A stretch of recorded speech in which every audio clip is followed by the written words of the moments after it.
আসসালামু আলাইকুম গাইস, তোমরা সকলে কেমন আছো? আমি ভালো আছি, আশা করি তোমরাও সবাই ভালো আছো। তবে আগের চাইতে গরম একটু কমেছে, গতকালকে বৃষ্টি হয়েছে। তো আজকে আমাদের এখানে বাড়ির সামনে রাস্তাটা একটু কাজ হচ্ছে, তোমরা সবাই দেখেছো রাস্তা কাজ হচ্ছে।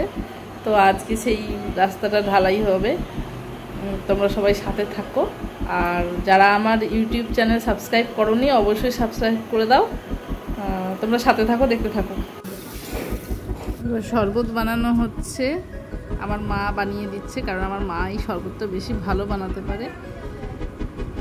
তো শরবত বানানো হচ্ছে ওদেরকে দেওয়ার জন্য, মানে শ্রমিক ভাইরা যারা কাজ করে, কেকেরও ব্যবস্থা করা হয়েছে। শরবতের মধ্যে একটু বরফ দিয়ে দিচ্ছি, বাটিতে করে বরফ জমাতে দিয়েছিলাম গতকালকে। আর আমি প্লেটের মধ্যে আমি কেকটাও ঢেলে নিচ্ছি, যাতে সবাইকে দিতে সুবিধা হয়। দেওয়ার সুবিধার জন্য গ্লাসে গ্লাসে শরবতগুলো সব ঢেলে রাখছি। আর এদিকে কাজ শুরু হয়ে গেছে মোটামুটি।